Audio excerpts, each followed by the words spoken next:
Welcome to Moonstone Update. I'm Mark BECHARD, the Managing Editor of Moonstone Publications. Here's a look at some of the stories we've covered over the past week, but first please hit the subscribe button and share this video with your friends and colleagues. Most South Africans who have used the services of an independent financial advisor were either satisfied or very satisfied with the advice they received.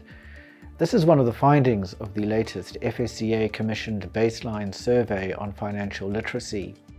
Only 38% of respondents said they had asked a professional for financial advice on important issues in the past 12 months.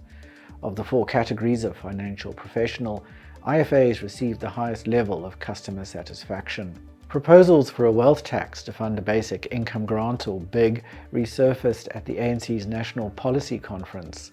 The chairperson of the ANC's Economic Transformation Subcommittee said the party was opposed to increasing personal income tax or VAT to fund a BIG.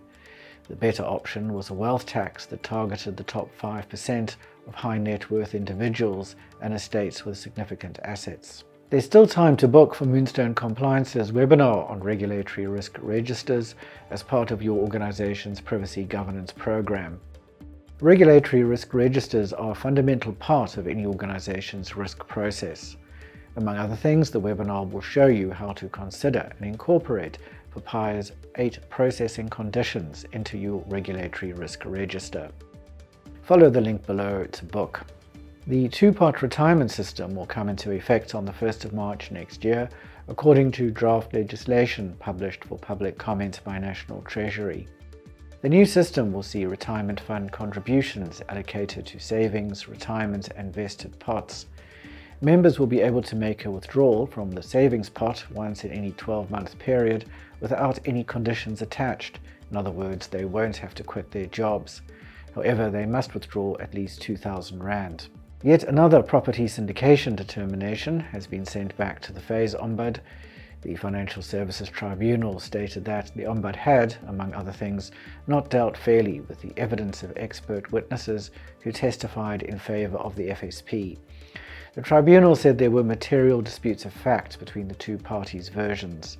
It seemed the Ombud had simply rejected the FSP's version without hearing oral evidence or making further inquiries. Conduit Capital believes the Prudential Authority acted prematurely when it applied for Constantia Insurance to be placed under curatorship, saying it was in talks with investors about a possible capital injection.